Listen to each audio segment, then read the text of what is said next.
এবার হচ্ছে আমরা ডিসকাস করব ফ্রিকশন অ্যাজ সেন্ট্রিপিটাল ফোর্স। আমরা আগে যে কেসটা করলাম সেটা ছিল টেনশন অ্যাজ সেন্ট্রিপিটাল ফোর্স। প্রথমেই তোমাদের মাথার মধ্যে একটা জিনিস আমি ঢুকিয়ে দিই। এর আগের কেসে যেটা ছিল টেনশন, টেনশন ছিল সেলফ অ্যাডজাস্টিং ফোর্স। তার ইম্পর্টেন্স কোথায়? তুমি ভেলোসিটি যতই বাড়াও, টেনশন নিজের মতো নিজেকে অ্যাডজাস্ট করে নিয়ে সেন্ট্রিপিটাল ফোর্সটা দিয়ে দিত, নিয়ে সার্কুলার মোশনটার ব্যবস্থা করে দিত। এখানে কজ কে? ফ্রিকশন। ফ্রিকশন কি সেলফ অ্যাডজাস্টিং? হ্যাঁ, okay, but up to certain limit. Exactly, up to a certain limit.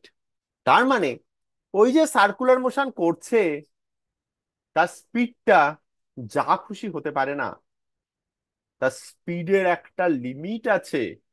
তার বেশি হলে ফ্রিকশন এনাফ সেন্ট্রিপিটাল ফোর্স দিতে পারবে না সার্কুলার মোশনটা করার জন্য। আরো ডেপথে আমাদের বুঝতে হবে, আপাতত জাস্ট এইটা বুঝে রাখা, যেহেতু friction self adjusting up to a certain limit, centripetal force এ কত দিতে পারবে সেইটারও একটা লিমিট আছে।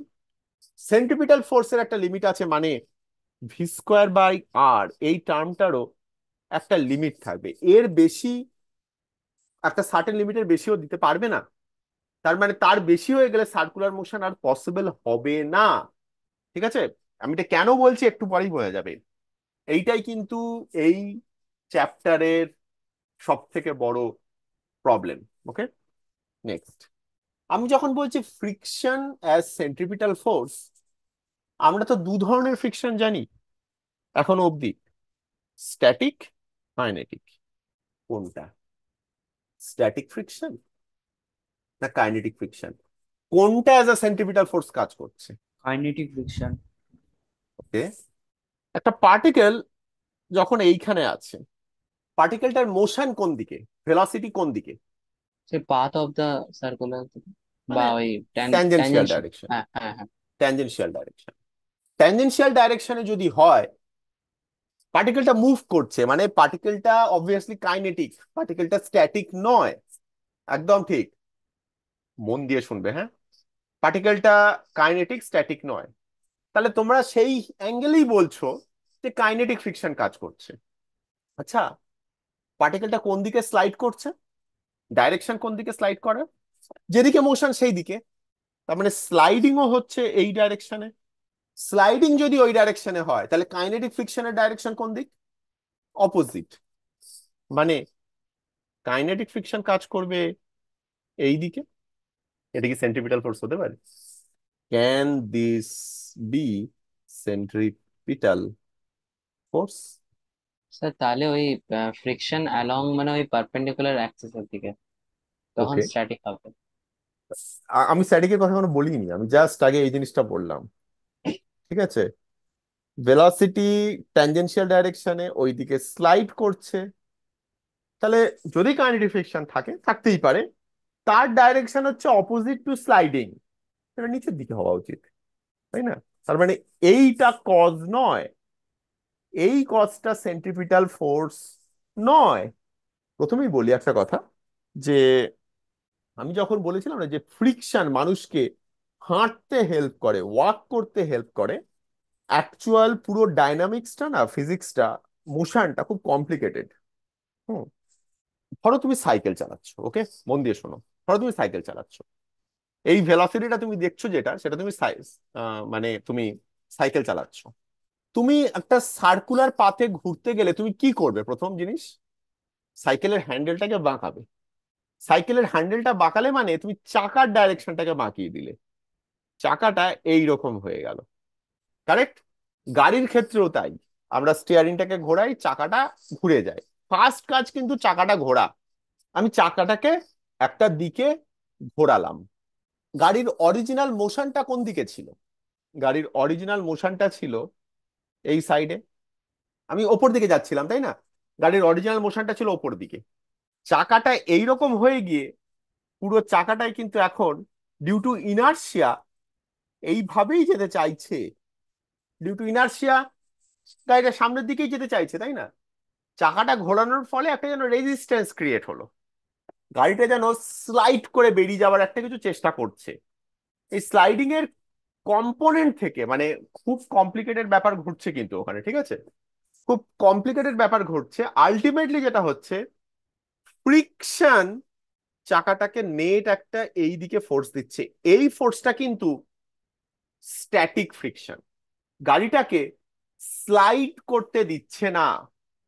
বোঝো, গাড়িটা ডিউ টু ইনার্শিয়া সামনের দিকেই ছিটকে বেরিয়ে যাওয়া উচিত ছিল।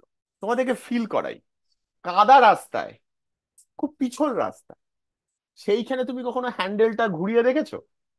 তুমি যদি কখনো সেই জায়গায় হ্যান্ডেলটা ঘোরাও, তুমি ঘুরতে পারবে না, তুমি স্লিপ কেটে সামনের দিকে বেরিয়ে যাবে। সেটা বেরোচ্ছে না কেন? সেটা বেরোচ্ছে না কেন, তার কারণ হচ্ছে ফ্রিকশন। অ্যাকচুয়ালি ওটা সামনের দিকে নয়, ওটা একটা সার্টেন অ্যাঙ্গেলে বেরিয়ে যাবে। যাই হোক, ব্যাপারটা কমপ্লিকেটেড, আমি যেটা বলতে চাইছি ব্যাপারটা কমপ্লিকেটেড। যেটা হয়, আমি এটা পার্টিকেল লেভেলে, আমরা তো এখনো পার্টিকেল লেভেলে ডিসকাস করছি।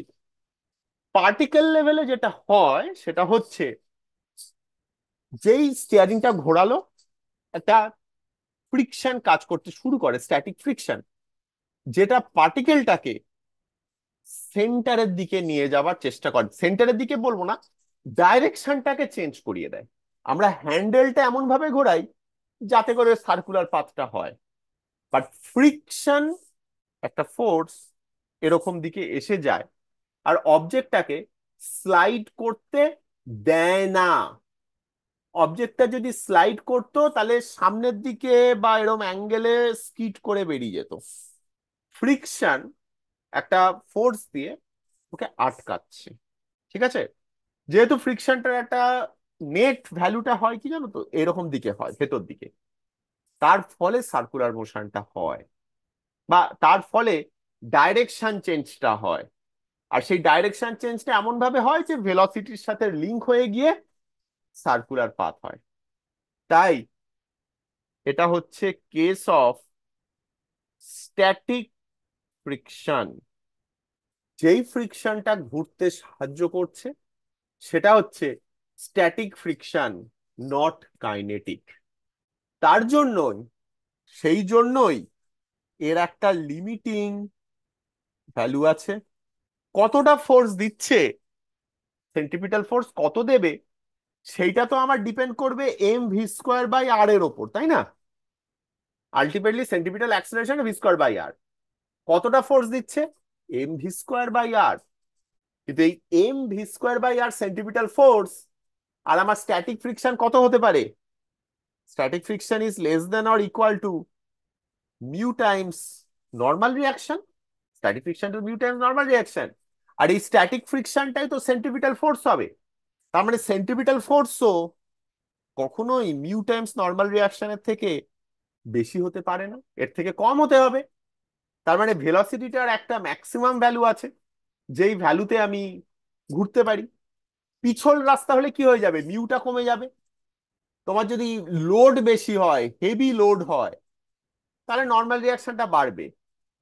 তুমি হয়তো একটু বেশি স্পিডে বা বেশি রেডিয়াসে ঘুরতে পারো, বা কম রেডিয়াসে ঘুরতে পারো। কিন্তু আলটিমেটলি আমি যেটা বলতে চাইছি, যে একটা লিমিটিং কন্ডিশন আছে। আর এখান থেকে আমি বার করতে পারি যে V square has to be less than or equal to mu N R by M.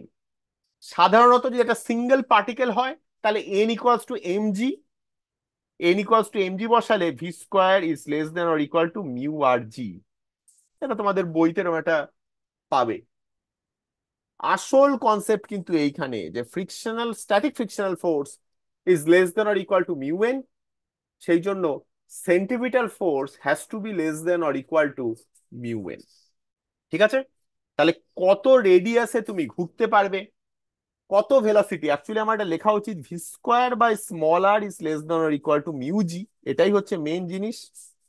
Radius যদি তুমি ছোট করে দাও, তুমি হয়তো ঘুরতে পারবে না। রেডিয়াস ছোট করে দিলে লেফট হ্যান্ড সাইডটা বড় হয়ে যাবে, মানে তোমার সেন্টিপিটাল ফোর্সটা বেশি হয়ে যাবে, ফ্রিকশন হয়তো দিতে পারবে না। মানে ভেলোসিটি কত বেশি, রেডিয়াস কত কমে তুমি ঘুরতে পারো, সেটা ডিপেন্ড করছে এই মিউ টাইমস জি, বা যদি তুমি নর্মাল রিয়াকশন দিয়ে করো সেটার ইকুইভ্যালেন্ট জিনিস দিয়ে। বোঝা গেছে? চলো, তোমাদের আমি একটা ভিডিও দেখাই। এই ভিডিওটাতে দেখাবো যে বেশি স্পিড হলে বা রেডিয়াস চেঞ্জ হলে কি ঘটনা ঘটতে পারে, প্র্যাকটিক্যাল জিনিস। যদিও সেটা পার্টিকেল নয়, আমি যে ভিডিওটা দেখাবো সেটা কোনো পার্টিকেলের ভিডিও নয়, বাট আইডিয়া দেবে তোমাদেরকে একটা। দেখতে পাচ্ছো তোমাদের সামনে একটা রাস্তা, রাস্তার উপর একটা গাড়ি, একটা ট্রাকের পিছন দেখতে পাচ্ছি, বাঁ দিক দিয়ে একটা গাড়ি আসছে। এটা অ্যাকচুয়ালি কোনো ইউরোপের কোনো মানে রাস্তা আর কি, সেই জন্য ডান সাইড দিয়ে গাড়ি চলছে। দেখো ট্রাকটার মোশনটাকে লক্ষ্য করো।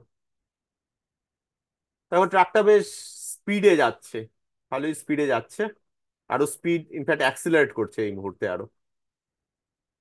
বাট ট্রাকটা যাচ্ছে একটা স্ট্রেট রাস্তায়।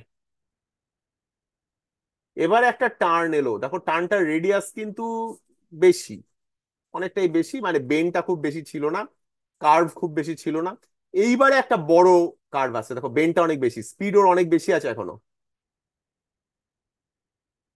পরের মোশনটা ভেবো না, প্রথম মোশনটা যেখানে ডান দিকে স্কিড করে করে করে করে বেরিয়ে যাচ্ছিল। এই রকম ঘটনা ঘটে যদি বেশি স্পিডে কেউ যায় তো। আমি একটুখানি ওই জায়গাটায় ফিরে আসবো। এখানটা লক্ষ্য করো, যখন টানটা নিতে শুরু করলো ইনিশিয়ালি মোশনটা কোন দিকে হচ্ছে দেখো। লক্ষ্য করবে ওর চাকাটা রাস্তা থেকে বেরিয়ে যাচ্ছে, লক্ষ্য করো। দেখো তাহলে কোন দিকে বেরিয়ে যাচ্ছে, স্কিড করে একটা ওই সাইডে বেরিয়ে যাচ্ছে। কি হচ্ছিল ভাবো, আমাকে লক্ষ্য করো। আমি যদি একটু পিছিয়ে আনি এই সময়, এই যে টার্ন নিতে শুরু করছে, টার্ন নিতে শুরু করছে মানে ফ্রিকশন, স্ট্যাটিক ফ্রিকশন কাজ করতে শুরু করলো এই দিকে। কারণ চাকাটা ওই দিকে বেরিয়ে যাওয়ার চেষ্টা করছে, ঠিক আছে, যেই স্টিয়ারিং ঘুরিয়েছে বাঁদিকে, চাকাটা ওই সাইডে বেরিয়ে যাওয়ার চেষ্টা করছে। সঙ্গে সঙ্গে ফ্রিকশন উল্টো দিকে কাজ করতে শুরু করলো। কিন্তু ফ্রিকশনের তো একটা লিমিটিং ভ্যালু আছে, কত অব্দি দিতে পারে। তার বেশি হলে কি হবে, স্লাইড করবে, স্কিড করবে। এখানে ভেলোসিটিটা এতটাই বেশি, বা রেডিয়াসটা যেহেতু কম, আগের বেন্ডের থেকে কিন্তু এই বেন্ডের রেডিয়াস কম, বেশি কার্ভ। তার ফলে মানে ইনাফ সেন্টিমিটার ফোর্স পাচ্ছে না। তার ফলে কি হচ্ছে দেখো, কোন দিকে স্কিড করে গেল, এই সাইডে স্কিড করে বেরিয়ে গেল। কেন? কারণ ইনাফ স্ট্যাটিক ফ্রিকশন পেলো না। স্ট্যাটিক ফ্রিকশন কোন দিকে কাজ করে, যেই দিকে স্লাইড করার চেষ্টা করছে তার উল্টো দিকে। ইনাফ স্ট্যাটিক ফ্রিকশন না পাওয়ার জন্য চাকাটা স্কিড করে ওই সাইডে বেরিয়ে গেল। এই এত দূর অব্দি তোমাদের বোঝা। এর পরে যে ও পাল্টি খেয়ে খেয়ে পড়ছে এটা ডাইনামিক্স, এটা তার পরের ব্যাপার, এটাতে তোমাদের ঢোকার দরকার নেই। বাট ইনিশিয়াল যে স্কিড করে বেরিয়ে গেল, এটা তো একটা বড় লার্জ সাইজ অবজেক্ট, এটা পার্টিকেল নয়। যদি পার্টিকেল হতো তাহলে দেখতে পেতে ছিটকে ওই সাইডেই বেরিয়ে যাচ্ছে। ক্লিয়ার? কোনো প্রশ্ন? তাহলে এখান থেকে আমরা কি বুঝলাম? এখান থেকে আমরা বুঝতে পারলাম যে friction, static friction circular motion করতে হেল্প করে, বাট তুমি যা খুশি স্পিড, যা খুশি রেডিয়াস হতে পারে না। আলটিমেটলি গিয়ে একটা লিমিটিং কন্ডিশন চলে আসে। ওকে, যখনই বেন্ড থাকবে আমার তখনই স্পিড লিমিট থাকবে। দেখো একটা পার্টিকুলার রাস্তা, একটা হাইওয়ে বা একটা ট্রেনের লাইন, তার রেডিয়াস কোন জায়গায় কি সেটা ইঞ্জিনিয়াররা জানে। রাস্তাটা যখন বানাচ্ছে ইঞ্জিনিয়াররা তো জানে যে বেন্ডটা কতটা সেই একটা পার্টিকুলার জায়গায়। তাই মোস্ট অফ দ্য কেসে আটটা ভেরিয়েবল নয়, বাট গাড়িটা কত স্পিডে আসছে, ট্রেনটা কত স্পিডে আসছে সেইটা কিন্তু ভেরিয়েবল। সেই জন্য রাস্তায় স্পিড লিমিট দেওয়া হয়, যে এর থেকে বেশি দিয়ে তুমি চালাবে না। একটা ফ্যাক্টর অফ সেফটি ধরে একটা স্পিড লিমিট দেওয়া হয়। কিন্তু ধরো একটা হাই স্পিড রাস্তা, সেখানে তুমি চাও যে ট্রেনটা স্পিডে যাক বা একটা গাড়ি স্পিডে যাক, ধরো একটা রেসিং ট্র্যাক, সেখানে তুমি তো একটা বেন্ড এসছে, কিন্তু এই ফ্রিকশন তো একটা লিমিট করে দিচ্ছে না কোনোভাবে। কি ফ্রিকশনকে কেউ হেল্প করতে পারে? বা ফ্রিকশন সেন্ট্রিপিটাল ফোর্স দিচ্ছে, তারও সাথে আরো একটা কিছু কি হেল্প করতে পারে, যে সেও হেল্প করে দিল একটা সেন্ট্রিপিটাল ফোর্স দিতে। এইখানেই একটা নেক্সট কনসেপ্ট, আমি ফ্রিকশনটাকে আলাদা রাখছি। ফ্রিকশন ছাড়াও আরো একটা জিনিস সেন্ট্রিপিটাল ফোর্সে হেল্প করতে পারে, সেটা কি, সেটা আমরা নেক্সট ভিডিও বা নেক্সট এপিসোডে ডিসকাস করি।